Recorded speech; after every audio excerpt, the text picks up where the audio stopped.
समितीचे सदस्य अश्विनजी महाजन यांना विनंती करते की त्यांनी राधा सबनीस यांची ओळख करून द्यावी. आजच्या आपल्या इतिहास कट्ट्याच्या प्रमुख वक्त्या इतिहास अभ्यासक प्राध्यापक राधा सबनीस या साठे महाविद्यालय विलेपार्ले येथे प्राचीन भारतीय संस्कृती आणि पुरातत्व विभागाच्या प्रमुख म्हणून सहाय्यक प्राध्यापक पदावर कार्यरत आहेत.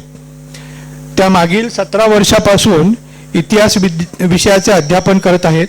त्यांनी साठे महाविद्यालयातून इतिहास विषयात पदवी प्राप्त केली आहे. त्यांच्याकडे इतिहास विषयात तसेच बौद्ध अध्ययन विषयात पदव्युत्तर पदवी आहे. त्यांनी इतिहास विषयात एमफिल ही पदवीही संपादन केली आहे. तसेच इतिहास विषयात त्यांची PhD करायची प्रक्रियाही सध्या चालू आहे. त्यांनी भारतीय ज्ञान प्रणाली या विषयावरील ओरिएंटेशनसाठी अनेक महाविद्यालयांनी त्यांना रिसोर्स पर्सन म्हणजे संसाधन व्यक्ती म्हणून निमंत्रितही केले आहे. मुंबई विद्यापीठाने प्रकाशित केलेल्या भारतीय ज्ञान प्रणालीच्या पाठ्यपुस्तकात त्यांनी त्या प्रकारचे लेखनही केले आहे. प्राचीन भारतीय संस्कृती आणि इतिहास हे त्यांच्या आवडीचे विषय असून त्यांच्या संशोधनाचा मुख्य केंद्रबिंदू मुंबईच्या इतिहासाशी संबंधित आहे. इतिहास कट्ट्यावरील भारतीय राजघराण्यांच्या इतिहासाचा मागोवा घेणारा एक होता राजा या तिसऱ्या पर्वात सुरुवातीला आपण मौर्य साम्राज्याचा इतिहास जाणून घेतला. त्यानंतर येतो तो शुंग राजवंश. शुंग राजवंशाच्या इतिहासाबद्दल आपल्याला फारशी माहिती नसली तरी त्यांनी इतिहासात महत्त्वाची भूमिका बजावली आहे. एकूण 10 शुंग राजांनी 112 वर्षाच्या कालावधीत राज्य केले असे मानले जाते. मौर्य साम्राज्याच्या पतनानंतर पुष्यमित्र शुंग याने शुंग राजघराण्याची स्थापना केली. त्यांनी भारतीय परकीय आक्रमणांना जोरदार प्रत्युत्तर देऊन भारतीय उपखंडाच्या मोठ्या भागावर आपले नियंत्रण कायम ठेवले. त्यामुळे काही काळासाठी तरी मगध साम्राज्याचे विघटन थांबवण्यात तो यशस्वी झाला. तसेच 2 अश्वमेध यज्ञ करून त्याने हिंदू धर्माचे पुनरुज्जीवन केले, कला व संस्कृतीच्या विकासाला चालना दिली आणि भारताच्या इतिहासात वेगळीच छाप सोडली. याच शृंग काळात भागवत धर्माची ध्वजा सुदूर झळकली. अशा या शुंग वंशाची कथा ही केवळ सत्ता बदलाची नाही तर संघर्ष, धैर्य आणि नव्या युगाची सुरुवात दर्शवणारी आहे. शुंग साम्राज्य समजून घेण्यासाठी माननीय वक्त्या राधाताई सबनीस यांचे व्याख्यान ऐकण्यासाठी आपण सगळेच उत्सुक आहोत. राधाताईंची अजून एक मोठी ओळख आहे, ती विसरलो सांगायला. वारसा मुंबईचा म्हणून एक मोठा प्रकल्प घेतला आहे, लिहिलेला सुद्धा आहे डॉक्टर सूरज पंडित यांनी. आणि 2300 वर्षांपासूनचा इतिहास आपण फक्त म्हणतो, पण लिहिताना फक्त मुंबई 100 वर्षांपूर्वी होती, ब्रिटिशकालीन होती किंवा 1947 नंतरचा इतिहास. परंतु जसजसे ठिकठिकाणी पुरावे मिळत गेले आणि कान्हेरीमध्ये वेगवेगळे शिलालेख सापडले तेव्हा कळलं की सातवाहन काळ किंवा मौर्य कालापासून इकडे काहीतरी आहे. धेनुगळ सापडत आहेत, विरगळ सापडत आहेत, गधेगळ सापडत आहेत. तर असं काही उत्खनन करून कोणी देणार नाही असं डॉक्टर सूरज पंडित म्हणाले. आणि त्यामुळे जेव्हा मेट्रो प्रकल्प सुरू झाला तेव्हा अनायासे त्यांना ही संधी मिळाली. तत्कालीन सरकारकडे जेव्हा त्यांनी विनंती केली तर ते खोदकाम आपोआप होत गेलं आणि आतमध्ये किती साठा सापडला. तर जी डॉक्टर सूरज पंडितांची टीम आहे त्यात मोठं सहकार्य प्राध्यापिका राधा सबनीस यांचंसुद्धा आहे. धन्यवाद. मॅडमनी म्हटल्याप्रमाणे मोठं असं सहभाग नाही आहे, एक खारीचा वाटा तुम्ही म्हणू शकतात आहे. तर सर्वप्रथम मी आपल्या सगळ्यांचे आभार मानू इच्छिते. भारतीय इतिहास संकलन समिती कोकण प्रांत इतिहास कट्टाचे आयोजक त्यांना सर आणि इथे जे मान्यवर आहेत आणि जे तुम्ही सगळे वेळात वेळ काढून हे व्याख्यान असं म्हणत नाही, हे जे गप्पा ऐकायला आल्या आहात त्यासाठी मी आभारी आहे. मी काय अशी वक्ता वगैरे नाही आहे, कारण तुम्ही आधीच्या पर्वांमध्ये आता जसे सर म्हणाले की पंडित सरांनी 4 एपिसोड्स म्हणजे 4 गोष्टी सांगितल्या. तर तुमचा असा काहीतरी मानस असेल की आता ह्या पण तशाच बोलतील, तर तसं काही होणार नाही आहे. पण मी माझ्या परीने शुंग साम्राज्याची जी कथा आहे, म्हणजे जे आपण जे साम्राज्याचा इतिहास आहे तो एक गोष्टी स्वरूपात तुमच्यासमोर सादर करायला मला नक्कीच आवडेल. आणि तुमची प्रतिक्रिया ही त्यानंतर मला आवडेल. प्रश्न वगैरे कोणाला काही असेल तुम्ही मध्येही विचारू शकतात. काही असेल, काही ॲडिशन्स असेल तर तेही तुम्ही मला थांबवून तुम्ही देऊ शकता. सो हां,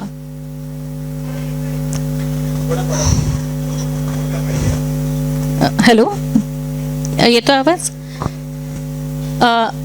तर माझं जे आता ही जी गोष्ट मी तुम्हाला सांगणार आहे ही एका अशा राजघराण्याची आहे, अशा साम्राज्याची आहे ज्याला इतिहासाच्या पाठ्यपुस्तकात नेहमी असा छोटासा काय म्हणतात आपण की एकच धडा, म्हणजे एकाच धड्यामध्ये 2-3 असे साम्राज्य मिळून असा आलेला असं आपल्याला दिसतो. म्हणजे तुम्ही जर पाठ्यपुस्तक बघितलं असेल तर त्याच्यामध्ये मौर्य काळ, गुप्त काळ, आपल्याला ही खूप मोठे धडे आपल्याला दिसतात आणि मुलं आवर्जून ते अभ्यास वगैरे करतात. आणि शुंगांचा जो धडा असतो, शुंग, कण्व सगळ्यांना एकत्र असं घेतलं जातं. आणि त्यामुळे काय होतं की बऱ्याच वेळा मुलं हा धडा ऑप्शनला पण टाकतात. पण आज जेव्हा मी तुमच्यासमोर हे साम्राज्याबद्दल सांगणार आहे तर त्याचं एक वेगळं वैशिष्ट्य आहे आणि ते आपल्या सर्वांपर्यंत पोचायला हवं आपण, ते सुद्धा गोष्टीच्या स्वरूपात. म्हणजे आत्ताच मगाशी सरांनी आत्ता आपल्या ओळख करून देताना सांगितलं की थोडंसं एक संदर्भ सांगितला की शुंग साम्राज्य हे 112 वर्षांच्या कालावधीचं आहे. छोटंसं साम्राज्य आहे. जसं धडा छोटा आहे तसंच ते साम्राज्य पण छोटं आहे. पण त्याच्यातले जे राजे आहे, म्हणजे मुख्यतः पुष्यमित्र शुंग नावाचा जो राजा आहे ज्याच्याबद्दल आपण आज बघणार आहोत, तर त्याची जी कारकीर्द आहे ती खूप चांगल्या पद्धतीने त्यांनी घेतली आहे आणि ही आपल्या सगळ्यांपर्यंत पोचली पाहिजे. कारण का जसं आत्ता तुम्ही ऐकलं की ही फक्त सत्ता बदलाची अशी कहाणी नाही आहे. त्याच्यामध्ये त्या राजाचं, त्या राजघराण्याचं धैर्य, निष्ठा हे आपल्याला सगळं दिसतं. आणि वेगवेगळ्या गोष्टीचं नवीन काही घडत गेल्या आणि ते 112 वर्षाचा जो काळ आहे तो महत्त्वाचा ठरला. जरी पाठ्यपुस्तकात तो छोटासा असेल तरी त्याची आपण म्हणू शकतो की त्याचं वजन खूप जास्ती आहे. पुढे कराल प्लीज. सो ह्याची जी कथा मी तुम्हाला सांगणार आहे, जे गप्पा मी तुमच्याबरोबर मारणार आहे, हे आपण 2 भागात बघणार आहोत. तर पहिल्या भागात आपण जराशी राजकीय परिस्थिती काय होती शुंगांची, कोण होते शुंग, काय केलंय, असे 1-2 आपण गोष्टीच्या स्वरूपात आपण पाहणार आहोत. आणि पुढील भागात, दुसऱ्या भागात जो आपला असेल त्याच्यामध्ये मी तुम्हाला त्याची सांस्कृतिक काय घडामोडी आहेत. कारण जेव्हा आपण मौर्य राजे किंवा सातवाहन साम्राज्य ह्या सगळ्या साम्राज्यांबद्दल बोलतो की आता मौर्यांबद्दल तुम्ही सगळ्यांनी ऐकलं असेल, तर त्याच्यामध्ये खूप साऱ्या सांस्कृतिक घडामोडी आहेत. म्हणजे खूप सारे आपल्याला शिलालेख वगैरे सगळे मिळालेले आहेत. पण याही काळात आपल्याला बऱ्यापैकी गोष्टी झालेल्या आहे. खूप सारे डिबेट्स आहेत या साम्राज्याबद्दल. पण शेवटी इतिहास आपल्याला वेगळ्या प्रमाणातून दिसून येतो आणि सो आपण हे बघत जाऊया. सो आपण जसं मी तुम्हाला म्हटलं, शुंग साम्राज्य ह्याची छाप निश्चितच आपल्याला इतिहासात दिसते. ते जरी 112 वर्ष या कालावधीचं असेल तरी त्यातले जे 10 राजे होते, अगदी हे 10 राजांची नावं तुम्हाला इथे या स्क्रीनवर दिसत आहेत. पण हे सगळेच 10 राजे काय आपल्याला माहिती नाही आहेत. किंवा जेव्हा आता मी म्हणजे म्हणाले की मी आज शुंग साम्राज्यावर बोलणार आहे, तर बऱ्याच लोकांनी मला विचारलं हे कोणतं साम्राज्य. म्हणजे माझ्या मुलांनी पण, आता त्याला ते इतिहास आत्ता 6वी पासून आहे, तर त्यांनीही मला विचारलं की ही कुठची डायनेस्टी आहे. कारण मौर्य डायनेस्टी, अशोक हे आपण ऐकलेले असतात.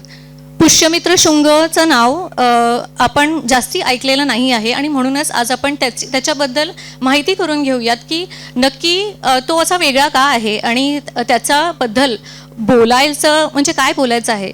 आणि ही जी 10 राजे आहेत ह्यांनी वेगवेगळ्या संदर्भात आपल्याला त्यांच्याबद्दल दिसतात. पण सगळ्यात महत्त्वाचा राजा जो या साम्राज्याचा होता तो आहे पुष्यमित्र शुंग, जो त्यांनी या राज्याची, साम्राज्याची सुरुवात केली आणि ती पण एका नाट्य रूपातच झाली. आणि हे जे नंतरचे राजे आहेत जसे अग्निमित्राचं नाव तुम्ही ऐकलं असेल कदाचित, कारण का कालिदासांची जे एक प्रसिद्ध नाटक आहे मालविका अग्निमित्र, सो त्याचा हा नायक आहे. सो ती त्याची प्रेमकहाणी आहे. आणि आता आपण काय प्रेमकहाणी त्याची बघणार नाही आहोत, पण त्याच्याबरोबरच आपल्याला राजकीय परिस्थिती, सांस्कृतिक तिकडच्या वेळेसच्या घडामोडी किंवा सामाजिक स्थिती काय होती हे आपल्याला दिसतं. सो कालिदासांनी म्हणजे त्यांचं तर नंतरचं त्यांनी लिहिलं आहे हे नाटक, पण या नाटका थ्रू आपल्याला त्या साम्राज्याबद्दल बरीच माहिती मिळते. फक्त अग्निमित्राबद्दलच नाही तर पुष्यमित्राबद्दल सुद्धा आणि त्याच्यानंतरचे जे राजे होते जसे की वासुमित्र वगैरे बद्दल आपल्याला त्याची माहिती मिळते.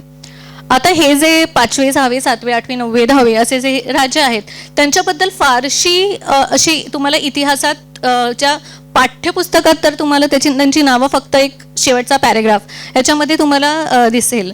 पण आपल्याकडे त्याच्या ऐतिहासिक साधनांबरोबर पुरातत्वीय साधने सुद्धा आहेत ज्याच्यामध्ये आपल्याला शिलालेख आढळले आहेत, ज्याच्यामध्ये आपल्याला त्याच्यापैकी काही जणांची नावं आपल्याला दिसून येतात. सो हे असे 10 राजे 112 वर्षाच्या कालावधीत खूप मोठी गोष्ट करून गेलेत. म्हणजे आणि ह्या सगळ्याचं श्रेय पुष्यमित्र शुंगाला जातं, कारण त्यांनी जी सुरुवात करून दिली ती आपण म्हणतो नव्या युगाची सुरुवात करून दिली. आणि हे जे नवयुग आलं त्यामुळे बाकीचे जे राजे होते म्हणजे त्याचे जे नंतरचे जे वंशज होते त्यांना त्याचा फायदा झाला आहे.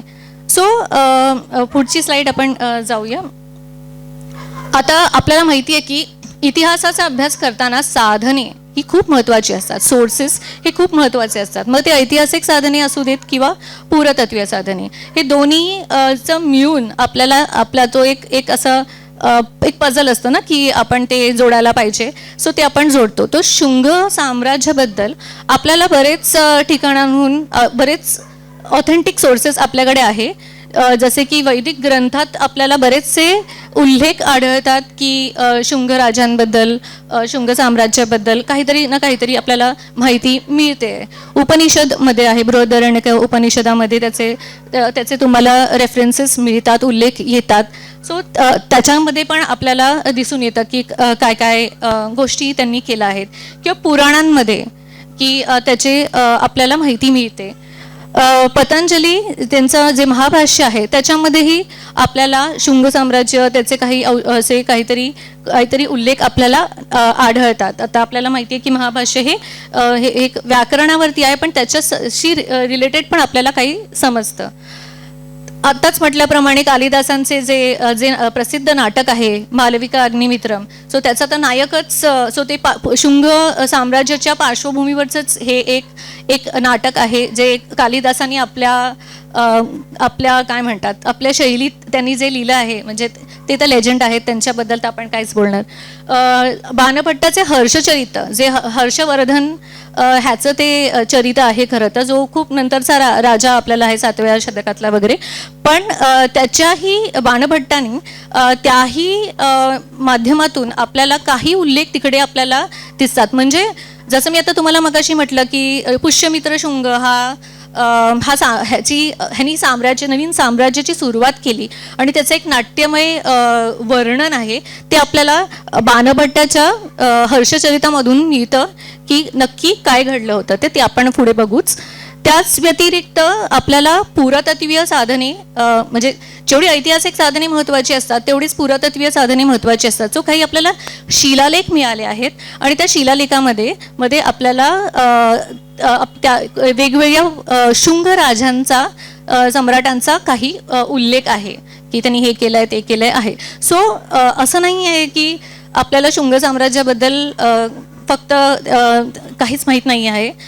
तर काही ठिकाणी आपल्याला बऱ्याच ठिकाणी म्हणजे तिथे आपल्याला असे काहीतरी त्याचे उल्लेख आलेले आहेत जे खूप महत्त्वाचे आहेत की हे साम्राज्य असं काही छोटं मोठं नव्हतं. तर धनदेवाचा अयोध्या शिलालेख आहे, भरहूत येथे एक अभिलेख आहे, बेसनगरचा शिलालेख आहे, एक जो गरुड ध्वजस्तंभ आहे त्याच्यामध्ये पण उल्लेख आहेत. तर आजचा जो माझा भाग असणार आहे ह्याचा तो आपण त्याच्यामध्ये राजकीय परिस्थिती त्यांची बघणार आहेत की काय काय घडामोडी होते, कसं एका नव्या युगाची सुरुवात झाली आणि काय काय घडामोडी घडल्या आणि नंतर पुढच्या भागात आपण सांस्कृतिक दृष्ट्या म्हणजे सांची स्तूप, भारूच स्तूप किंवा अजून काही सांस्कृतिक गोष्टी ज्या घडामोडी आहेत त्याच्याबद्दल आपण बघणार आहोत. Next please. हा जो तुम्हाला मॅप दिसतो आहे तो मौर्य साम्राज्याचा आहे. हे जे गुलाबी गुलाबी दिसतंय हे तुम्ही पाहू शकतात की ते मौर्य साम्राज्याचा विस्तार आहे. सो असा एक काळ होता जेव्हा मौर्य साम्राज्याचा एकदम गाजावाजा होता आणि हे तुम्ही आता सूरज पंडित सरांच्या लेक्चरमध्ये तर व्यवस्थितरित्या तुम्ही ऐकलंच असतील. सो हे जे एवढा जो विस्तार दिसतोय तो त्यांनी म्हणजे पूर्ण भारतभर त्याचा आता आपण बघू शकतो की अगदी तिथे अफगाणिस्तान साईडपासून साऊथमध्ये वगैरे दक्षिण वगैरे सगळीकडे आपल्याला दिसतं की तो काळ कसा पसरला आहे. आणि असे चांगले चांगले मोठे मोठे राजे, पराक्रमी राजे जसे की चंद्रगुप्त मौर्य, बिंदुसार, अशोका असे मोठे मोठे राजे ह्या साम्राज्याला मोठं नाव देऊन गेलेत आणि त्यांचं कार्य हे आपल्याला सगळ्यांनाच माहिती आहे आणि सूरज पंडित सरांच्या लेक्चरमध्ये पण तुम्ही ऐकलंच असेल. सो हे जे साम्राज्य होतं ते खूप मोठं होतं निश्चितच, पण अशोकाच्या मृत्यूनंतर त्याची उतरती चा काळ आला आणि त्याचा आपण म्हणू शकतो की जी सत्ता आहे ती ढासळू लागली. कारण का झालं असं की पुढे अशोकांच्या मृत्यूनंतर पुढील 50 वर्ष जवळजवळ अनेक असे सम्राट येऊन गेले, पण ते सगळे अकार्यक्षम होते. त्यांना हवी तेवढी त्यांनी काही मेहनत घेतली नाही आणि त्यामुळे ते काय झालं की सगळे बरेचसे जे प्रदेश होते ते स्वायत्त होऊ लागले. त्यांनी स्वातंत्र्य प्राप्त करून घेतलं कारण का फारच सगळा एकदम काय म्हणू शकतो एक केअस सिच्युएशन होती की काय चाललंय कोणाला काय कळतच नव्हतं, की राजाचंही लक्ष नव्हतं. कारण का आपण बघितलं असेल की जेव्हा मौर्य साम्राज्य होतं तेव्हा व्यापार किती छान चालला होता, कारण आपण ते पाहतो, किंवा रस्ते वगैरे सगळ्या सुधारणा होत्या, इव्हन धर्म सहिष्णुतेचे वातावरणही होते आणि सगळं व्यवस्थित छान छान छान चाललं होतं. ह्याचे आपल्याला काय म्हणतात प्रमाण आहेतच. पण एक काळ असा आला की त्यानंतर ती सत्ता ढासळू लागली आणि त्याचा समाप्तीच्या जवळ आली आणि तेव्हा त्यावेळेस असं काहीतरी झालं की आता त्यावेळेस जे कोण लोक होती त्यांनी असं ठरवलं असेल, म्हणजे तो होता आपला पुष्यमित्र शुंग. पुढे घ्या. सो काय झालं की एक राजा होता मौर्य काळातला बृहद्रथ नावाचा. आता अशोकानंतरचे जर आपण सम्राट म्हटले मौर्य साम्राज्यातले तर आपल्याला त्यांची नावे एवढी लक्षात नसणार, पण बृहद्रथाचं नाव हे तेवढं म्हणजे फेमस आहे का ह्या एकाच गोष्टीसाठी की तो आला आणि त्यानंतर या बृहद्रथ राजाच्या काळी ते साम्राज्य संपुष्टास आलं, ते संपलं आणि एक नवीन साम्राज्य उदयास आले. सो हा बृहद्रथ त्यामुळे खूप महत्त्वाचा असा आपण इतिहासामध्ये मानला जातो. आणि जर शुंग साम्राज्याबद्दल बोलायचं झालं तर त्याच्यामध्ये बृहद्रथाचं खूप मोठं योगदान आहे असं आपण म्हणू शकतो. तर झालं असं की बृहद्रथ जो होता तो अकार्यक्षम होता आणि त्याचा एवढं काही प्रजेकडे लक्ष नव्हतं, किंवा आपण बघू शकतो की दुर्बळ राजांमुळे वेगवेगळ्या प्रदेशातील चे सत्ता स्वायत्त होऊ लागले. जसे आता दक्षिणेकडे सातवाहनाचं साम्राज्य उदयास येऊ लागलं, किंवा वायव्य दिशेला नॉर्थ वेस्ट फ्रंटियरमधून ग्रीकांची सत्ता त्यांचं आक्रमण वाढत गेली आणि त्यामुळे असं झालं की आता काय होणार आपलं, असं सर्वच लोकांना वाटलं की नक्की काय होणार आहे आपलं, म्हणजे भविष्यासमोर पुढे अंधार असा दिसू लागला. आता या बृहद्रथाच्या जे सैन्याचा सेनापती होता तो होता पुष्यमित्र शुंग. आता तो सेनापती होता त्याचा आणि तो असा म्हणाला की असं मनात विचार करत असेल की अरे काय चाललंय की म्हणजे आता काहीतरी आपल्याला कठोर निर्णय घेतलाच पाहिजे. आणि ही सगळी जी कथा आहे म्हणजे त्याची जी आपण म्हणतो की मौर्य सत्तेची जी उलथापालथ झाली त्याचा पूर्ण संदर्भ आपल्याला बाणभट्टांनी हर्षचरितामध्ये आपल्याला दिलेला आहे. सो झालं असं की बृहद्रथाला असं वाटलं की काय चाललंय, म्हणजे राजा काहीच करत नाही आहे आणि सत्ता ढासळते आहे आणि अनेक असे काय म्हणतात शत्रू आपल्याला घेरून आहेत आणि सगळाच गोंधळ आहे, तर काहीतरी आपल्याला कठोर निर्णय घेतलाच पाहिजे. आणि म्हणून त्यांनी असा विचार केला, कारण पुष्यमित्र शुंग हा अशा तत्वांचा होता की त्याच्यासाठी राष्ट्र हे प्रथम, म्हणजे कौटिल्यांनी जसं सांगितलेलं आहे अर्थशास्त्रामध्ये की एक राजा कसा असावा की त्यांनी स्वतःबद्दल विचार न करता आपल्या राज्याबद्दल विचार करावा, आपलं राष्ट्र पुढे न्यावं, म्हणजे त्याच्यासाठी राष्ट्र प्रथम होतं. जो अर्थशास्त्रामध्ये त्यांनी राजा कसा असावा, युवराज कसा असावा, ह्याच्यामध्ये हे जेव्हा लिहिलं आहे तेव्हा त्यांनी सांगितलं आहे की राजा त्यांनी राजधर्म पाळावा आणि त्यांनी काय करावं, आपल्या प्रजेची सुरक्षा करायलाच हवी आणि राष्ट्र हे प्रथम आहे, राजा मी नंतर पण राष्ट्र प्रथम. सो ह्याच काहीशा तत्वांचा आपला हा पुष्यमित्र शुंग सुद्धा होता आणि त्यांनीही असाच विचार केला की आपल्याला काहीतरी कठोर निर्णय आता घ्यायला लागेल. आणि म्हणून त्यांनी काय केलं, बरेच वर्ष त्यांनी त्याचं जे सैन्यातील सरदार होते, कारण सगळेच वैतागले होते की आता पुढे आपलं काय होईल, पुढे कसं होईल, आता आपलं काहीच अंधारच आहे आपल्या भविष्याचा. सो त्यांनी एक कठोर निर्णय घेतला. त्यांनी ठरवलं की आता बास झालं, आता राष्ट्र प्रथम आणि आपल्याला आपला राष्ट्राचा विचार करायला पाहिजे. म्हणून त्यांनी समर्थक सगळ्यांना जवळ केलं आणि त्यांनी एक कट रचला. आणि तो असा होता की एकदा त्यांनी काय केलं की मिलिटरी परेड, त्यांनी त्याचं लष्करी संचलन एक भव्य योजले आणि त्यांनी राजाला सांगितलं की तुम्ही या आणि बघा की कसं सैन्य आमचं तयार केलं आहे, तर आता काही युद्ध वगैरे असेल तर आपलं सैन्य छानपैकी आपण तयार करू, असं म्हणजे केलेलं आहे, तुम्ही या आणि स्वतःच्या डोळ्यांनी पहा. तर राजा म्हणाला की ठीक आहे, काय केलं एकदा बघूनच येऊया. त्याला काय माहिती होतं की त्याचं काय होणार आहे.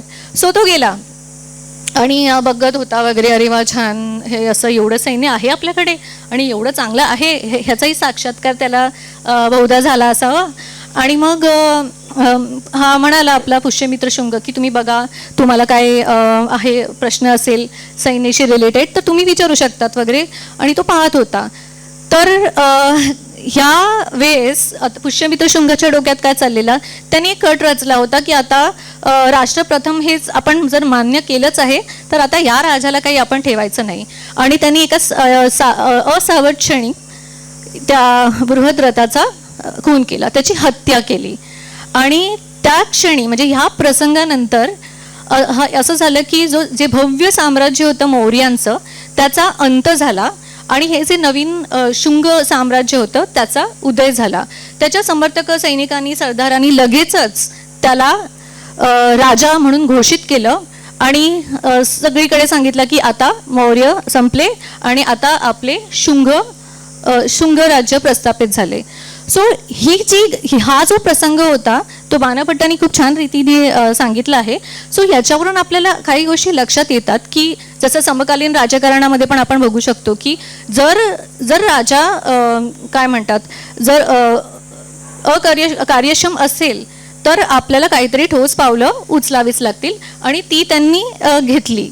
म्हणजे हे जे साम्राज्य त्यांनी जे सुरू केलं नवीन साम्राज्य, ह्याचा उद्देश धर्माचा नव्हता तर कर्माचा होता. सो हे बघता आपण पुष्यमित्र शुंगाने ही जी मोठी झेप घेतली त्याचं एकमेव कारण होतं की त्याला ते राज्य तेवढंच व्यवस्थित ठेवायचं होतं आणि ते त्याचं सफलही झालं. आपल्याला दिसतं की हा किती कृतिशील राजा होता आणि त्यांनी हे ज्या गोष्टी नवीन नवीन आणल्या त्यामुळे पुढचे म्हणजे आता 112 वर्ष जी होती ती जरा व्यवस्थित गेली आणि नवीन नवीन गोष्टीचा उगम झाला. पुढची स्लाईड सर. असा हा पुष्यमित्र शुंग जो सेनापती होता आता आपण म्हटलं आणि ही जी आपण त्याचा कृतिशील राजा वगैरे आपण त्याला म्हणतो आणि त्यांनी हा असं मोठं पाऊल उचललं की ते एका राजाला भर सभेत त्याच्याच सैन्यात त्याची हत्या केली.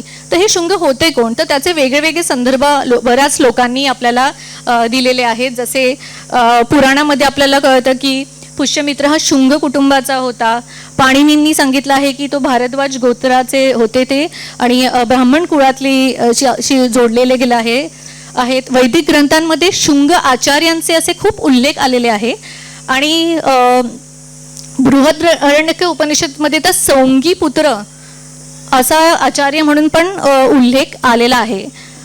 कालिदासाच्या मालविक अग्निमित्रमध्ये त्याला अग्निमित्राला म्हणजे जो पुष्यमित्राचा शुंग आहे, जो त्याचा नायक आहे, हा काश्यप गोत्राचा बैंबिकीय कुळातला आहे, कुटुंबातील असल्याचं वर्णन आपल्याला दिसते. पण सर्वसाधारणपणे हा एक शुंग हे घराणे हे ब्राह्मण शुंग घराणे असं म्हणून स्वीकारलं जातं. पुढे आता आपण पाहिलं की कसं त्यांनी मौर्यांची उतरती काळ होता, त्याचं राज्य कसं संपलं आणि आपल्या पुष्यमित्र शुंगाने कसं आता राज्य म्हणजे त्याला बृहद्रथाला ची हत्या करून आता एक मोठी जबाबदारी हाती घेतली. तर कोणत्याही राजाचा सगळ्यात पहिला आता काय असणार आहे, एक तर तो सेनापती होता, त्यामुळे हे निश्चितच होतं की तो एक चांगला सेनानी असणार किंवा एक चांगली त्याच्याकडे युद्ध कौशल्य वगैरे सगळं तर असणारच. पण त्याबरोबर त्याचं चातुर्यही आपल्याला दिसतं किंवा तो किती निष्ठावान होता तेही आपल्याला दिसतं. सो त्याची पहिली रिस्पॉन्सिबिलिटी त्याला असं वाटलं की आता आपल्याला राज्य विस्ताराकडे लक्ष द्यायला लागेल. कारण आता मगाशी तुम्हाला म्हटलं तसं वायव्य दिशेकडून ग्रीकांचं आक्रमण हे सतत होत होतं. मौर्य साम्राज्य जेव्हा बलाढ्य होतं अशोकापर्यंत तेव्हा त्यांनी ते राजकीय स्थिती व्यवस्थित सांभाळली होती. पण आता पुष्यमित्र शुंगाकडे मोठी जबाबदारी होती की तो कसं झेलेल हे जे त्यांनी धनुष्यबाण उचललंय. तर हा जो मॅप आपल्याला दिसतोय, सो त्याच्यामध्ये आपल्याला शुंग साम्राज्याचा राज्य विस्तार आपल्याला दिसतो. सो आत्ताचं जे आपल्याला उत्तर प्रदेश, मध्य प्रदेश, बिहार आणि थोडं पार्ट आपण म्हणू शकतो की बंगालचा किंवा इवन बौद्ध तिबेटियन बुद्धिस्ट बौद्ध अभ्यासकांनी तर सांगितलं की पंजाबमध्ये सुद्धा काही त्यांचं राज्य विस्तार होता. सो तिथे हा जो नारंगी रंगाचा पट्टा दिसतोय तो शुंग राजांचा विस्तार आहे. आता आपण पाहू शकतो की म्हणजे मौर्य साम्राज्य जेव्हा ढासळत होतं त्यांची सत्ता, तेव्हाच बरेच लोक स्वायत्त झाले. जसे कलिंग हे त्यांनी आधीच स्वायत्त झालेले, किंवा आंध्र हे होते, त्यांनी पण आपलं स्वतंत्र एक हे केलेलं होतं आणि मग म्हणजे राज्य स्थापन केलेलं. तरी पुष्यमित्र शुंगाचं आता पहिलं काम होतं की आपल्या राज्य विस्ताराला व्यवस्थित लक्ष द्यावं आणि आपलं राज्य विस्तार करून घ्यावं. आणि पाटलीपुत्र ही त्याची राजधानी आपल्याला दिसते. आणि पुढच्या राजांमध्ये आपण बघतो की विदिशा हे सुद्धा त्यांचं आपल्याला कळतं. सो राज्य विस्तार करणं खूप महत्त्वाचं आहे. कारण का एका राजाला उभं राहण्यासाठी त्यात आता असं होतं की जेव्हा हा राज्यविस्तार त्यांनी म्हणजे तो जी बृहद्रथाची त्यांनी हत्या केली, तेव्हा झालं असं की काही समर्थक होते जे मौर्य साम्राज्याबरोबर लॉयल होते एकदम. आणि त्यामुळे काय झालं की काही ते होते. तर ह्यांनी विचारलं होतं पुष्यमित्रांनी की बघा आता मी राजा आहे, लोकांनी मला मान्यता दिली आहे, तर तुम्हाला जर मान्यता द्यायची नसेल तर तुमच्यावरती कार्यवाही केली जाईल. आणि जे लोक म्हणाले नाही आम्ही आता तुमच्या बरोबर आहोत, ते त्यांच्या बरोबर आले. आणि जे नाही आले त्यांनी बंदिस्त वगैरे असं करून दिले पुढे. सो याच अशा एका राज्य विस्ताराची कहाणी आपल्याला कालिदास खूप नाट्यमय स्वरूपात आपल्याला सांगतात त्यांच्या मालविका अग्निमित्रामध्ये, जी विदर्भ आणि विदिशाची जी कहाणी आहे अशी. सो त्याच्यातला एक छोटासा प्रसंग मी तुम्हाला सांगते की जेणेकरून आपल्याला समजेल की विस्तार हा किती महत्त्वाचा होता आणि त्यांनी त्याच्यासाठी बरंच काही केलेलं. आता राज्य स्थापन तर केलं, वेगवेगळ्या ठिकाणी हे केलं, तर त्यांनी काय केलं की आपला मुलगा अग्निमित्राला विदिशामध्ये राज्यकारभार पाहायला तिकडे धाडलं. आणि वीरसेनेला सीमा असे एक सेनानी होता, त्याला सीमेचं रक्षण करण्यासाठी वगैरे ठेवलं. सो असं त्यांनी त्याचं प्रशासन व्यवस्थित वाढवलं की, आणि त्याचं लक्ष पूर्ण पाटलीपुत्र आणि तिथे होतं की ग्रीक आक्रमण होत होते, ते सगळं चालू होतं. तर हा एक छोटा प्रसंग मालविका अग्निमित्रमधला असा की आता ऑब्वियस आहे की जसं पुष्यमित्र शुंगाने तो कट रचला आणि त्यांनी ते राज्य स्थापन केलं, तसं बरेच लोक होती की त्यांनाही तसं काहीतरी करायची इच्छा होती. तसंच विदर्भामध्ये एक नवीन राज्य प्रस्थापित झालं आणि त्याचा राजा जो होता त्याचं नाव यज्ञसेन. सो तो म्हणाला आता मी विदर्भाचा राजा. सो तर ऑब्वियस आहे की ते नैसर्गिक त्यांची दुश्मनी झाली, म्हणजे कोणाची, आपले शुंग आणि म्हणजे विदर्भाचा राजा. हे नैसर्गिक शत्रुत्व निर्माण झालं त्यांचं. कारण का दोघांचेही उद्देश हेच होते की आपलं राज्य विस्तारित करावं. तर शुंग तर होते की आपल्याला कसं विस्तार करायचं या पाठी तर होतेच. आता झालं असं की हा जो यज्ञसेन होता, जो विदर्भाचा राजा होता, तर तो त्याचा एक मेहुणा का काहीतरी जो एक होता, तो पुष्यमित्र शुंगाच्या कारागृहात होता, कारण तो मौर्य समर्थक होता. आता मेहुण्याची इम्पॉर्टन्स आपल्या सगळ्यांना माहिती आहे की किती महत्त्वाचे मेहुणे असतात, त्यामुळे त्यांच्यासाठी आपल्याला काही करायला लागतंच असं. तर असं झालं की तो बघत होता की आपल्याला कसं तो पण बघत होता की आपल्याला कसं विस्तार करायचं आहे, आणि पुष्यमित्र शुंगाचा पण हेच प्रयोजन करत होता. तर असं झालं की त्याचाच एक चुलत भाऊ, यज्ञसेनाचाच एक चुलत भाऊ होता माधवसेन, आणि त्या दोघांमध्ये पण वाद होते. कारण परत खुर्चीसाठी, सत्तेसाठी त्यांचे पण द्वंद्व होत होते. पण तो जो माधवसेन होता, तो होता आपल्या अग्निमित्राचा जिवलग मित्र. आणि एकदा काय झालं की तो त्याला भेटायला, तो म्हणाला की मी तुला भेटायला येतो इथे विदिशामध्ये.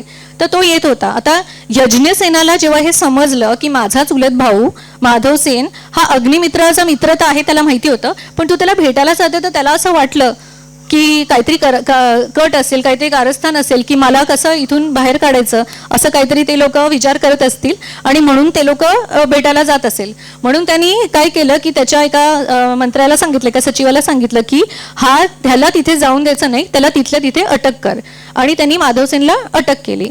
आता अग्निमित्र तिथे बसल्या बसल्या म्हणतो की अरे माझ्या मित्राला कशाला, आता आम्ही थोडीच काही कट करणार होतो, तो मला भेटायला येणार होता.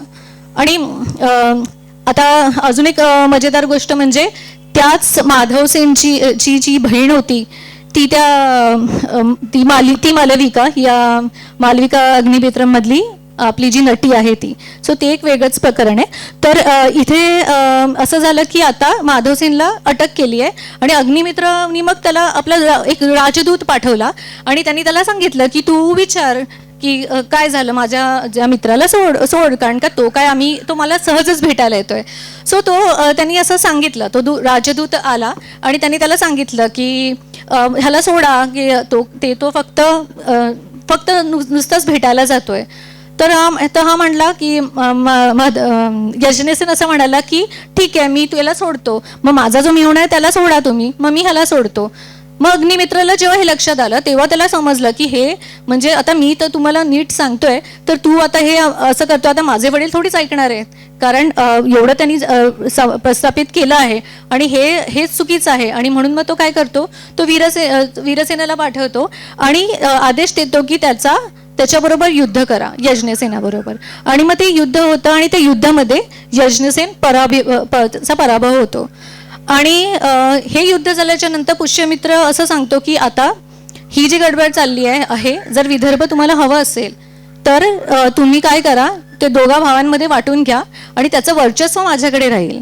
आणि असं करून ते विदर्भ सुद्धा चे 2 भाग झाले, आणि एक भाग गेला यज्ञसेनाकडे आणि एक भाग गेला माधवसेनाकडे. आणि त्या दोघांचं जे म्हणजे वर्चस्व होतं ते शुंगांकडेच ठेवलं. सो पुष्यमित्र शुंगांनी त्यावेळेस सुद्धा हे जे पाऊल उचललं ते एक राज्यविस्ताराचा एक चांगला आपल्याला नमुना आपल्याला दिसतो, एक उदाहरण दिसतं की त्यांनी राज्य विस्ताराबद्दल त्याची किती भावना होती. म्हणजे आपण दरवेळेस असं म्हणतो की अशोकाने खूप सारे प्रशासन चांगलं केलं, पण पुष्यमित्र शुंगांनी सुद्धा तो विचार ठेवला होता की कसं आपलं राज्यविस्तार करता येईल. आणि त्याचा मुलगा अग्निमित्र सुद्धा त्याच अनुषंगाने आपल्याला दिसतो जाताना. सो ही एक छोटीशी जी एक प्रसंग होता, त्याच्यामधून आपल्याला दिसतो की विस्तार कसा असेल. आता राज्यविस्तार तर झाला, पण पुष्यमित्र शुंगाचं काय म्हणजे राज्य जे होतं ते काय असं सुंदर छान मस्त असं चाललं नव्हतं. कारण का खूप सारे त्याला शत्रू होते. आता एक राजा म्हटलं की शत्रू तर येणारच, कारण राजाचं काम आहे की त्यांनी राज्यविस्तार करावा, एक साम्राज्य स्थापन करावं, लोकांची प्रजेला सगळ्या सुखसुविधा द्याव्या आणि आपल्या धर्माचा पण प्रसार करावा. आणि ते हिंदू कुळातले असल्यामुळे ते हिंदू धर्माला प्रोत्साहन देणारे सुद्धा होते. तर या सगळ्या गोष्टीमध्ये बऱ्याच वेळा असं होत होतं की ग्रीकांचं आक्रमण चालू होतं आणि म्हणजे त्याच्यासमोर तर असं आव्हानं होते की आता हे भारतीय राजे तर आहेच, म्हणजे आता आपण एक प्रसंग बघितला विदर्भाचा राजा, तसेच खाली आता सातवाहने डोकवत होते किंवा इथे आजूबाजूला असे कलिंग होतं किंवा असे काही होते. त्यामुळे शत्रू बरेच होते आणि त्यात हे ग्रीकचं आक्रमण होत होतं. तर त्याला कुठेतरी हे परकीय आक्रमण पण थांबवायचंच होतं आणि त्यासाठी त्यांनी बराच आपण बघतो की त्यांनी त्याच्यासाठी खूप केलं. आणि सो ग्रीकचा सामना जेव्हा त्यांना करायला ग्रीकांचा सामना त्यांना जेव्हा करायला लागला तेव्हा त्यांनी तो पण चांगल्या पद्धतीने गेला की ग्रीक यायचे तेव्हा त्यांनी तसा एक स्ट्रॅटेजी एक व्यवस्थित त्याची सोय केलेली की कसे ते आले तर त्यांना आपण बाहेर पळायला लावायचं. आणि त्याच्या साम्राज्याच्या सुरुवातीला एकदा म्हणजे जेव्हा त्याच्या कारकिर्दीच्या सुरुवातीला आपण बघितलं की ग्रीकांनी एक आक्रमण केलं, पण त्यांनी तिकडे चांगल्यापैकी लढा दिला आणि त्यांना बाहेर पळवलं. पण नंतर थोड्या वेळाने परत ते ग्रीक ते येतच होते आणि ते येत राहिले आणि दोनदा त्यांनी ग्रीकांना पळून लावलं. सो हे दुहेरी जे त्याचा म्हणजे काय म्हणतो आपण विजय झाला ग्रीकांवरती, म्हणजे त्यांनी इतकं मगधमधून त्यांची एंट्रीच बंद केली की एवढा चांगला लढा दिला की ग्रीकांनी काय निदान पुष्यमित्र शुंग असताना तरी परत येण्याची काही तस्ती घेतली नाही. आता त्याचे आपल्याला बरेचसे काय म्हणू आपण प्रमाण आपल्याला मिळतात ऐतिहासिक साधनांमधून पण आणि आपल्याला शिलालेखांमधून पण दिसतात की काय ग्रीकांबरोबर त्यांनी कसं केलेलं. पुढचं घेतं का? हां, त्या मागचंच घ्या. हां, सो आपल्याला दिसतं की मालविका अग्निमित्रामध्येच त्याची एक माहिती आहे की त्यांनी तर केलाच, म्हणजे त्यांनी दोनदा आपण म्हणू शकतो की हा ग्रीकांचा पराभव केला. आणि त्या दुहेरी विजयासाठी जी जाहीर घोषणा त्यांनी करण्यासाठी त्यांनी 2 अश्वमेध यज्ञ हे पण केलेत त्यांनी. आता अश्वमेध यज्ञ काय असतं हे आपल्याला कदाचित माहिती असेल की प्रत्येक राजा ज्याला चक्रवर्ती किंवा सार्वभौम असं पाहिजे, म्हणजे असं आपली सत्ता सगळीकडे प्रस्थापित करायची असेल आणि त्यांना आपलं किती मोठा विस्तार आहे हे दाखवण्यासाठी चक्रवर्ती होण्यासाठी काही राजांनी आपल्याकडे इतिहासात बरेच असे प्रसंग आहेत किंवा उदाहरणं आहेत की ज्यांनी अश्वमेध यज्ञ असं केलं आहे. एक याग आहे की आपल्याला माहिती आहे की वैदिक याच्यामध्ये आपल्याला हा याग खूप महत्त्वाचा आहे. आणि याचबरोबर म्हणजे त्यांनी जे 2 अश्वमेध यज्ञ केले त्याचबरोबर त्यांनी हिंदू धर्माचा म्हणजे आपण म्हणतो की जे पुनरुज्जीवन केले ते यासाठी, कारण का मौर्य काळात हे असे अश्वमेध यज्ञ वगैरे होत नव्हते. सो पुन्हा आपण बघतो की त्यांनी असं केले. पण त्यांनी हे जो त्यांचा मेन जो ऑब्जेक्टिव्ह होता की त्यांनी ग्रीक आक्रमणांना थांबवले, त्याची जाहीर घोषणा करण्यासाठी त्यांनी हे 2 अश्वमेध यज्ञ केले. आणि हे जे अश्वमेध यज्ञ होते ज्याच्यामध्ये एक राजा जो चक्रवर्ती त्याला व्हायचं असतं तो काय करतो की एक घोडा, एक विशिष्ट रंगाचा घोडा जे वैदिक यागामध्ये जे लिहिले आहेत त्या घोड्याला पाठवलं जातं आणि त्याच्या पाठी सैन्य पण जातं त्याच्याबरोबर. आणि तो जिथे जिथे जाईल त्या तो प्रदेश त्याच्याकडे आला जाईल ही प्रथा होती. आणि जो कुठच्या प्रदेशातला कोणी राजांनी जर त्या घोड्याला अडवलं तर मग त्या राजाशी युद्ध करावे लागायचे. आणि युद्ध करून जर ते युद्ध तो राजा जिंकला तर त्याला चक्रवर्ती म्हणून मान जायचा आणि मग तो घोडा वर्षभरात पुन्हा परत यायचा आणि मग ते ते याग असं केलं जायचं. तर ही जी प्रथा होती ती त्याचं पुनरुज्जीवन हे परत आपल्याला इथे दिसतं. एक असंच अजून एक प्रसंग जसं ह्याच्याबद्दल अश्वमेध यज्ञ आणि ह्याच्याबद्दल आपल्याला मालविका अग्निमित्रांमध्येच दिसतं. तर एकदा काय असं झालं की त्यांनी दोनदा केलं हे.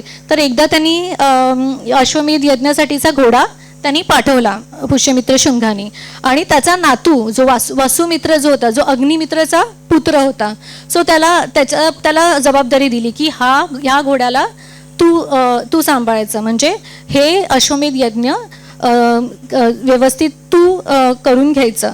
आणि तो त्याच्या सैन्याबरोबर सावधपणे बाहेर पाठी चालला होता. आणि काय झाले की ते तिकडे सिंधूपर्यंत पोहोचले नाही, तर तिथे ग्रीकांचं आक्रमण झालं. आता ग्रीकांचं आक्रमण झालं तर वासुमित्राला माहिती होतं की आपल्या आजोबांना त्यांनी खूप मेहनतीने हे राज्यविस्तार केला आहे. ग्रीकांबरोबर त्यांनी वेळोवेळी त्यांनी 2 हात केलेले आहेत. तर आता आपल्यावर ही जबाबदारी दिलेली आहे की आपल्या आजोबांचं नाव आपण खाली पडू द्यायचं नाही. जो आपल्याला मालविका अग्निमित्रामध्ये हा पण एक प्रसंग दिसतो की कसा वासुमित्र न घाबरता तो म्हणतो की ठीक आहे ग्रीक, तुम्ही जे कोण आहात हे तुम्ही आमच्याशी लढाई करा, आमचा घोडा तुम्ही थांबवला, आता आमच्याशी युद्ध करा. आणि त्याचा एक नाट्यमय प्रसंग रूपात आपल्याला दाखवला आहे की त्यांनी कसं त्याच्याबरोबर युद्ध केलं. आणि वासुमित्रांनी तितक्याच काय म्हणतात हिरहिरीने आपल्या आजोबांसारखंच चांगला लढा दिला. आणि तो लढा देत देत तो त्या ग्रीकांना त्यांनी पण धुडकावून लावलं. आणि तो जो अश्वमेधाचा अश्व होता त्याला सन्मानाने परत घेऊन आला.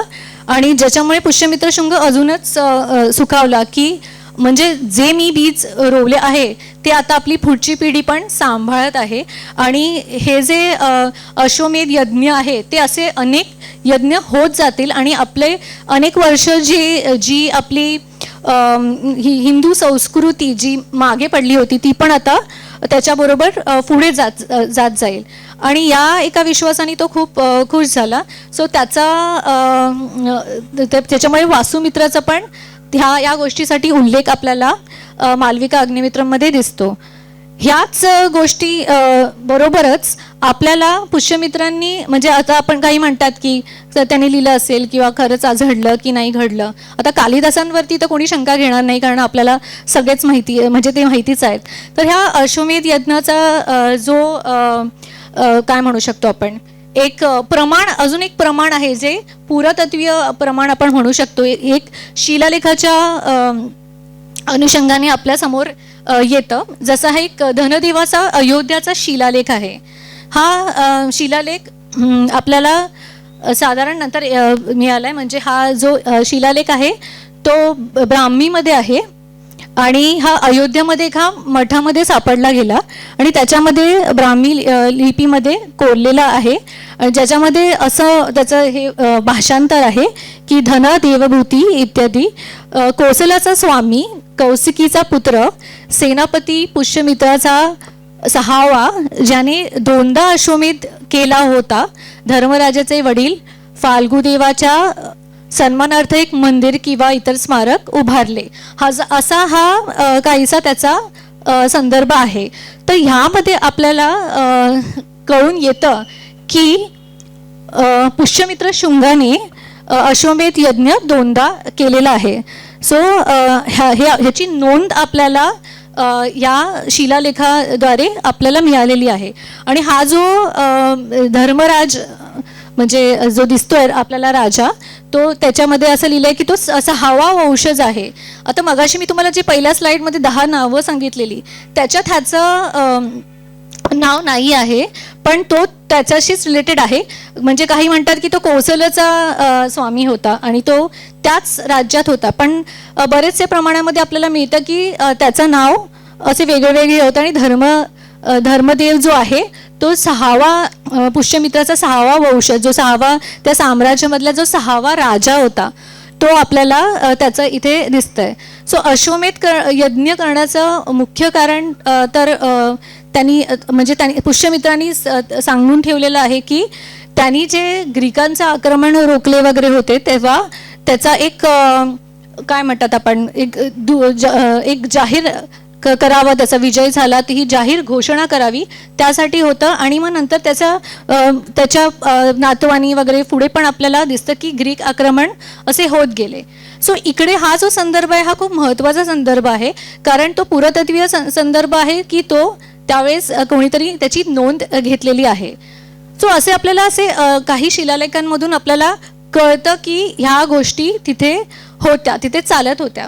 आता ग्रीकांचंच आक्रमण आपण जर बघायचं झालं तर आता हे आपण दिसतंय की त्यांनी वासुमित्रापर्यंत, म्हणजे त्याचा तो चौथा किंवा पाचवा असा राजा आहे. सो तिथपर्यंत आपण दिसतो की ते लोक सगळे ग्रीक आक्रमण वगैरे चालू होते आणि ग्रीकांबरोबर 2 हात करत होते आणि बऱ्याच वेळा त्यांना त्याच्यामध्ये यशही प्राप्त होत होतं.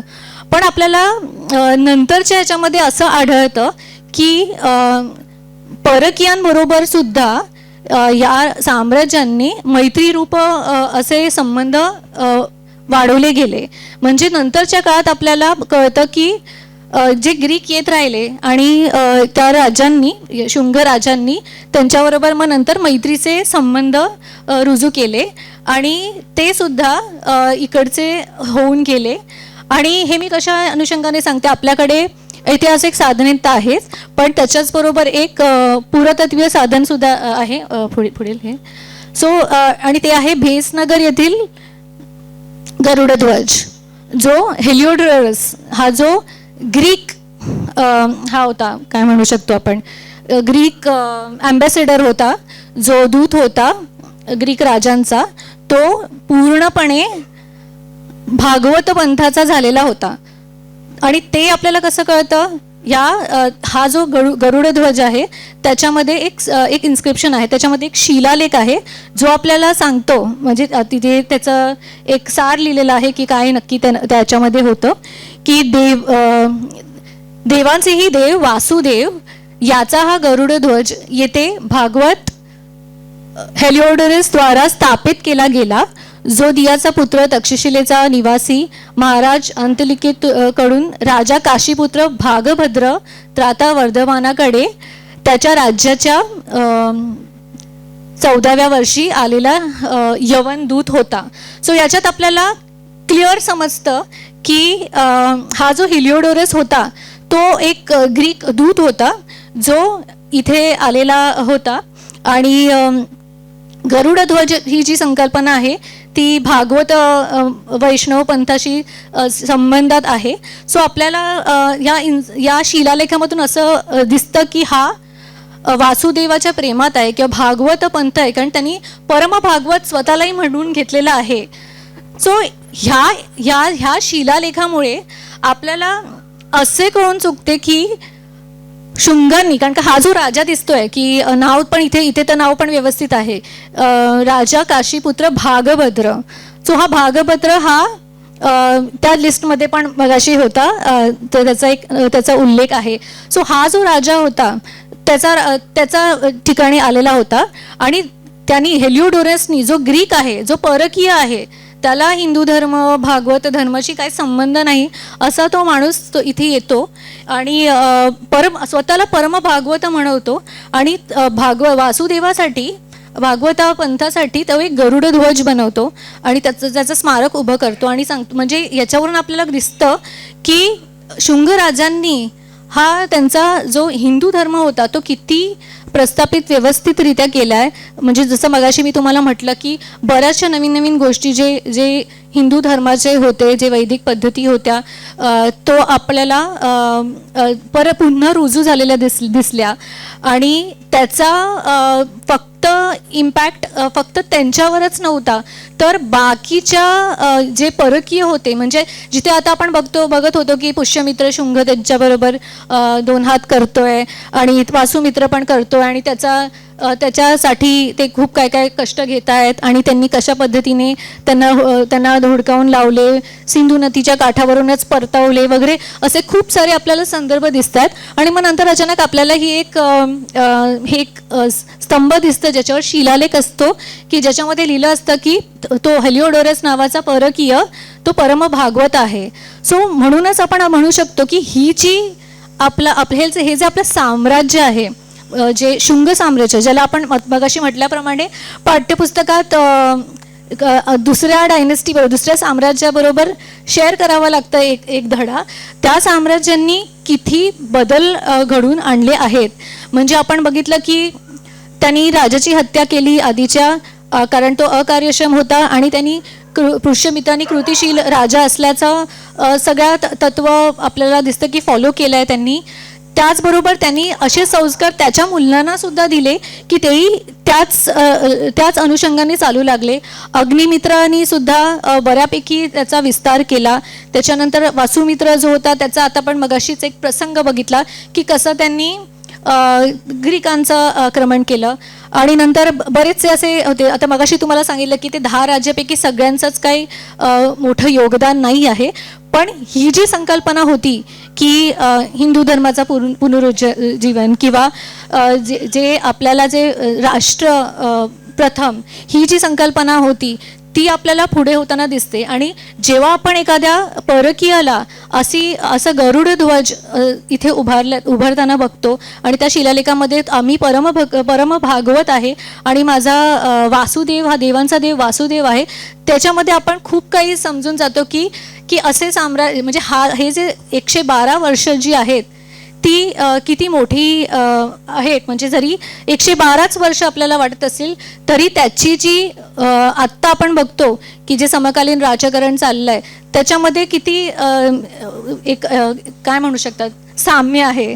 कारण का आपण बघतो की जर आपल्याला एखादा राजा नाही आवडला म्हणजे तर त्यांनी जसं आपण बघितलं पुष्यमित्र शुंगानी त्याला बाजूला केलं आणि आपला जो उद्दिष्ट होता की धर्माचा नाही तर कर्मामुळे तो राजा केला. सो कर्म महत्वाचं हे आपल्याला दाखवून दिलं. सो असं हे साम्राज्य जे होतं ज्याच्यामध्ये आपण बघतो की वेगवेगळे पैलू आहेत. म्हणजे त्यांनी खूप मोठं काही असं सांस्कृतिक कार्य पण नाही केलं. आता पुढच्या भागात आपण बघणार आहोत की सांची स्तूप किंवा भारहूत स्तूपामध्ये त्यांचं काय योगदान होतं. म्हणजे आता हे असं खूप सारे डिबेट्स असतात की ते बौद्ध राजे होते, ब्राह्मण हिंदू राजे होते वगैरे.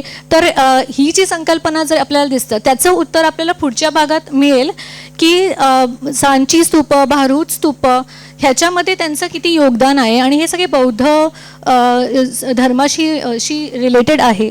आणि पुष्यमित्र शुंगानी जो म्हणजे वणवा जागवला लोकांमध्ये ह्याच्यामध्ये की सगळ्याचं जसे जे जुनं जे राहून गेलं होतं ते सगळं परत त्यांनी आणण्याचा जो प्रयास केला तो प्रयास आपण बघतोय की त्यामुळेच हे जे साम्राज्य आहे त्याचं महत्त्व येतं.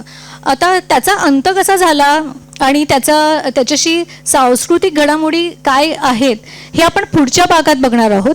पण इथे मी या एका महत्त्वाच्या मुद्द्यावर इथे थांबू इच्छिते की परम भागवत असा म्हणणारा आपला हेलिओडोरस, त्याचं हे जे खूप विदिशामधलं एक फेमस आहे, त्याला खाम बाबा वगैरे असं पण म्हटलं जातं तिकडच्या लोकल लोकांनी. त्या समाधी म्हणजे ती अशी समाधीसारखीच आहे आणि तिथे लोक जातात आणि त्याचं म्हणजे हेलिओडोरस नावाच्या ज्या माणसानी तो गरुडध्वज तिथे उभारला ती खूप मोठी गोष्ट आहे शुंगांच्याने. आणि म्हणून आपण म्हणतो की भागवत धर्माची जी पंथाची जी किंवा हिंदू धर्माची जी ध्वजा आपण बघतो की त्यांनी कशी सुदृढ केली ती ह्यामुळेच झालेली आहे. पुढे आपण जाऊ अजून एक. सो शुंगांची कथाही इथे संपत नाही की एवढं झालं की मी इथे थांबते. कारण का आपल्याला हा महत्त्वाचा मुद्दा आहे की 2 मुद्दे खूप महत्त्वाचे आहेत की राष्ट्रप्रथम ही संकल्पना आणि भागवत धर्माचा किंवा भागवत पंथाचा आणि हिंदू धर्माचा पुढे आपण हे बघतोय. सो गोष्ट इथे संपत नाही आपली ही गोष्ट आपण पुढच्या भागात आपण ती घेणार आहोत. आणि यापुढे त्याची सांस्कृतिक काय घडामोडी घडल्या की त्याचं काय झालं किंवा पुष्यमित्र शुंगाचा तर अंत कसा झाला किंवा या पूर्ण 112 वर्षाचा समाप्ती कशी झाली आणि कोणी केली हे आपण पुढच्या भागात बघू. मला माहिती नाही की तुम्हाला किती समजावू शकले मी किंवा सांगू शकले. पण तुमचे जे काही प्रतिक्रिया असेल, प्रश्न असतील ते मला निश्चितच सांगा. सो धन्यवाद.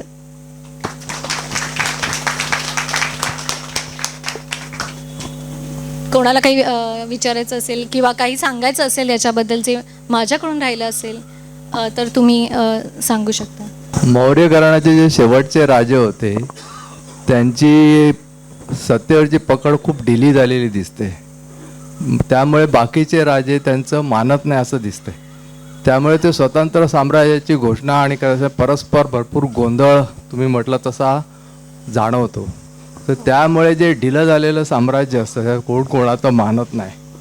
तर त्यावेळेला त्या साम्राज्याची घडी बसवण्यासाठी पण हे योगदान असावं का? निश्चितच होतं. जे जे आपल्याला दिसतं की जे सगळ्या गोष्टी घडल्या की म्हणजे बृहद्रथाचा शेवट झाला ते त्याच्यामुळेच झालं. कारण त्याशिवाय पुढचं, कारण त्याचं असं दिसतंय की त्याच्या हाताखाली काय चालू होतं त्याच्या सैन्यामध्ये. हो, सेनापती काय करतोय त्याला काही इन्फॉर्मेशन नाही आणि तो काय इनइन्फॉर्म अशा प्रकारे म्हणजे टोटली डिस्कनेक्टेड. म्हणजे राज्याचे जे राज्याचे जे कार्य आहे त्याच्याशी तो टोटली डिस्कनेक्टेड दिसतो का त्याचा कंट्रोल असणार नाही. हो, म्हणजे आता कारण इन्फॉर्मेशन देणाऱ्याने दिली कारण आपल्याला म्हणजे ह्याच्यावरून हे समजतं की की हा असा उठाव म्हणजे ही जी मोठी काय म्हणतात हे जे मोठं कट कारस्थान ज्यांनी रचलं ते काय एका दिवसात एका रात्रीत घडलं नाहीये. त्याची बऱ्याच वर्षांपासून त्याचं चालू होतं. आणि जसं कौटिल्यांनी म्हटलं आहे की राजाला दोनच लोक मारू शकतात, एक म्हणजे त्याचा सेनापती आणि दुसरी म्हणजे त्याची राणी. आता इव्हन चंद्रगुप्ताच्या वेळेला पण बरंच असं कट कारस्थान झालं होतं. चाणक्याला मारायची पण कट कारस्थानं झाली होती आणि त्यांनी ती एकंदरीत संगनमता आणि चौकस रीतीने बरी त्यावेळेला चालायचीच. कारण इन्फॉर्मेशन पण तशा कमजोर होत्या आणि तो काळ बघितला तर त्यामध्ये सर्व ओव्हरकम केलेले दिसत त्या परिस्थितीत. आणि जे नाही झाले इव्हन चाणक्याचा पण हत्याच झालेली. तर ते जो बेसावत राहील आणि जेव्हा एवढ्या मोठ्या प्रमाणात घडामोड होते कोण कोणाचा पायपोस नाही त्यावेळेस ते गंभीरच मॅटर असं दिसतंय. हो, नक्कीच. तसं म्हणता तुम्ही स्तूपा किंवा जे काय मिळतं पण हिस्टॉरिकल याच्यामध्ये काय काय येतं? म्हणजे बेसिकली लिटररी सोर्सेस लिखित स्वरूपात जे आपल्याला आढळतं जे ते ऐतिहासिक सोर्सेसमध्ये, मग ते रिलिजियस असू दे किंवा सेक्युलर असू दे. ओके. एक थोडंसं विचारायचं होतं की आपल्या म्हणजे ह्याच्यामध्ये काही एक आध्यात्मिक ग्रंथ आहेत, जसं एक गुरुचरित्र आहे किंवा काही आहेत, तर त्याच्यामध्ये बऱ्याचशा राजांच्या अशा गोष्टी आहेत, म्हणजे त्यांच्या पूर्ण गोष्टी त्यांनी त्याच्यामध्ये दिलेल्या आहेत. म्हणजे त्यांच्या ह्याच्यावर काही काही दैवी घटना किंवा अकस्मात अशा काही युद्धाच्या ह्याच्यात किंवा काही आलेले प्रसंग. तर त्याच्यामध्ये या काही राजांचा जसं याज्ञवल्क, यज्ञसेन आणि बृहद्रथ हे असे वाचनात आलेले, अजून पण काही आहेत बरेचसे.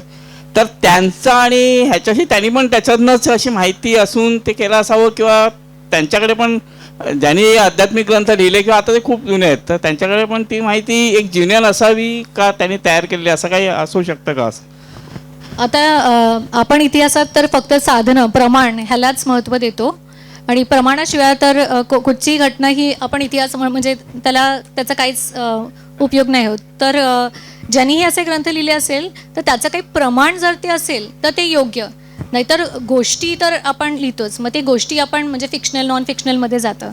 पण जर इतिहास असेल तर तो आपल्याला प्रमाणाशिवाय आपण त्याला मान्य करत नाही. की चंद्रगुप्त मौर्य साम्राज्य, बौद्ध धर्म म्हणजे त्या काळात राष्ट्राची देशाची भरभराट, पण त्याचबरोबर जो वैदिक धर्म आपण म्हणतो त्या वैदिक धर्माला दुसरं स्थान होतं, बौद्ध धर्माला मोठं स्थान होतं. त्यानंतर पुष्यमित्राच्या काळामध्ये आणि त्याच्यानंतरच्या राजांनी पुन्हा एकदा वैदिक संस्कृती आणि वैदिक धर्म ह्याची जी स्थापना केली. म्हणजे आपण अनेकदा असं म्हणतो आणि ऐकतो की या देशावर अनेक आक्रमणं झाली, परकीय आक्रमण, तरी सुद्धा या देशाची जी मूळ संस्कृती आहे ती टिकून आहे. ती का टिकून आहे तर आपल्या असं लक्षात येतं की पुष्यमित्र शृंगासारखे जे राजे होते की त्यांनी परकीयांशी सुद्धा 2 हात केलेच, पण त्याचबरोबर अप्रत्यक्षपणाने बौद्ध धर्म बाजूला सारून पुन्हा एकदा वैदिक धर्माची स्थापना केली आणि तो धर्म त्यांनी 2 अश्वमेध यज्ञ केले. अश्वमेध यज्ञाचा उल्लेख आपल्याला रामायणातच आहे, हो की नाही. त्यांनी तो पाठवला आणि तो लवकुशांनी तो घोडा अडवला. म्हणजे ही जी परंपरा आहे की ज्या राजाला चक्रवर्ती व्हायचं आहे, सम्राट व्हायचं आहे, त्यांनी आपली सेना, त्याचा दबदबा आधीच आहे, आपली सेना आणि आपलं राज्य प्रस्थापित व्हावं म्हणून तो घोडा आणि त्याच्याबरोबर सैन्य पाठवायचं. जो लढेल तो हरला की ह्याचं राज्य पुन्हा प्रस्थापित होणार. तसं हे जे 2 अश्वमेध यज्ञ त्यांनी केले, त्या अश्वमेध यज्ञाला केवळ धार्मिक अधिष्ठान नाही आहे, तर ते राजकीय अधिष्ठान सुद्धा आहे. आणि ते राजकीय अधिष्ठानमध्ये पुन्हा आपली सत्ता प्रस्थापित करणं. तर मला हा दुवा जो आहे हा अतिशय महत्त्वाचा वाटतो की भारतीय संस्कृती इतक्या आक्रमणानंतर सुद्धा, म्हणजे धार्मिक आक्रमणं झाली, राजकीय आक्रमणं झाली, तरी सुद्धा पुन्हा एकदा वैदिक धर्माची स्थापना, आणि ज्याला आपण सनातन धर्म म्हणतो, हिंदू धर्म म्हणतो, काय वेगवेगळी नावं असतील काय, त्या सगळ्यात अजून ती जी टिकून आहे त्याची जी परंपरा आहे ही मला असं वाटतं की ह्या राजांनी ओळखली. आणि म्हणून सगळा विरोध असून सुद्धा पुन्हा त्यांनी ही जी भागवत धर्माची, आणि तो ग्रीक जो राजदूत आहे तो इतका प्रभावित झालेला आहे आजूबाजूच्या वातावरणाने की तो स्वतःला भागवत धर्माचा पाईक म्हणवतो. तर याचा अर्थ असा की असं वातावरण या शुंग राजांनी सगळीकडे निर्माण केलं. आणि हेच मला असं वाटतं की आपल्या भारतीय संस्कृतीचं, हिंदू संस्कृतीचं, जी काही नावं द्याल आपण त्या, हे वैशिष्ट्य आहे की वेगवेगळ्या प्रकारची आक्रमणं होत गेली, राजकीय गेली, सांस्कृतिक गेली, आता तर वेगळ्या प्रकारची टेक्नॉलॉजिकल आक्रमण आहेत, आणि तरीसुद्धा हा आपला हिंदू धर्म, ही हिंदू संस्कृती, ही परंपरा टिकून राहते आहे. याचा अर्थ त्याच्यामध्ये इसमें कुछ तो दम है असं आपण जे म्हणतो, क्या बात है की जिसमें हस्ती मिट्टी नाही हमारी, असं जे म्हटलेलं आहे. तर हे मला असं वाटतं की या निमित्ताने अधोरेखित झालं तुमच्या या बोलण्यातनं, असं मला वाटलं. गुणांचा उल्लेख ना इवन बिंबिसारच्या वेळेला होता ना. बिंबिसारची एक पत्नी हेलिना, ती ग्रीक राजाची कन्या का नात अशी काहीतरी होती, आणि तो त्यांचा तिकडे पण त्यांचा रिश्ता होता आणि तो चाणक्यानेच लावून दिला होता. त्यामुळे तिकडे पण संदर्भ दिसतो तसं, जसा इथे त्यांनी काय हे जे स्तंभ वगैरे दिसतो तसा. हां, आणि म्हणजे ते जे स्ट्रॅटेजिक मुवमेंट होती, ती पॉलिटिकल म्हणजे राजकीय स्ट्रॅटेजिक मुवमेंट ती दिसते. आणि हे जर ग्रीक म्हणजे यवन असतील तर आपल्याला पुराणात पण एक कालयवन दिसतो, तो पण मला वाटतं ग्रीकच असावा.